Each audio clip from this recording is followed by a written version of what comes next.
Determination of angle, ये हमने last पढ़ा था topic addition of factors by rectangular components. उसमें जो है ना आपके पास एक रिजल्टेंट एंगल जो है वो थीटा आर आया था। अब थीटा आर जो है ना उसको कैसे डिटरमिन करना है उसके बारे में आज मैं आपको बताऊंगा। थीटा आर रिजल्टेंट एंगल जो है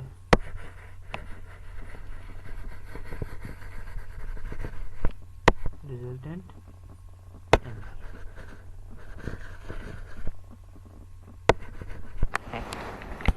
अब इसके बारे में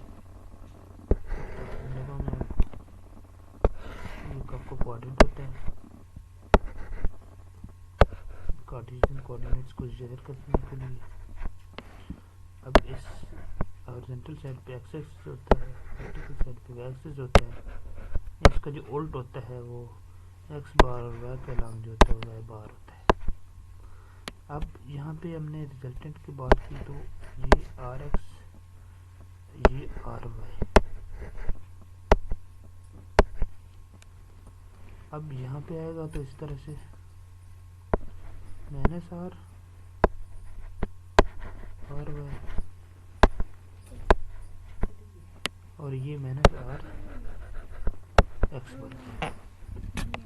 अब फर्स्ट क्वाड्रेंट में जो है वो आर एक्स और आर वाई जो है ये दोनों पॉजिटिव होते हैं।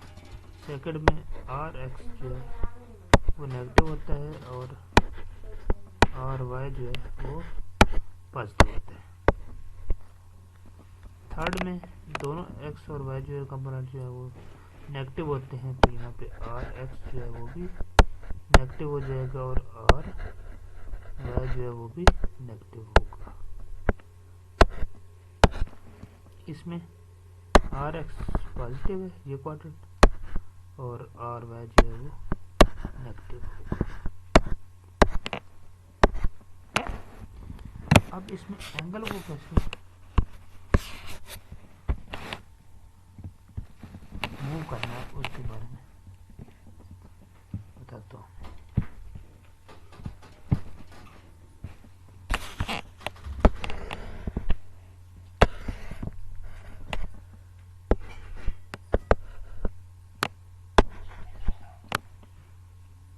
फर्स्ट क्वाड्रेंट में लेट्स सपोज कि यहाँ पे एंगल है, तो ये जो एंगल है थीटा वो थीटा आर के बराबर होगा, क्योंकि दोनों कंपोनेंट जो है इसमें पॉजिटिव होंगे।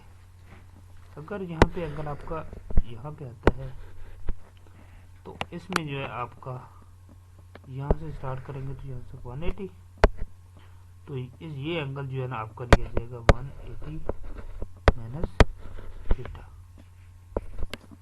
और ये जो आपको ये क्या बनेगा थीटा आर जो है ना वो इसके बराबर आएगा। थर्ड क्वाड्रेंट में जो है ना वो थीटा आर जो है वो किसके बराबर होगा, यहाँ से स्टार्ट करेंगे आगे की तरफ तो ये आ जाएगा 180 प्लस थीटा। इस तरह से ये अगर यहाँ भी शो करते हैं तो यहाँ से यहाँ तक ये बन जाएगा। ये इसको आप या तो ये लिख सकते हैं 270 प्लस थीटा या 360 माइनस थीटा।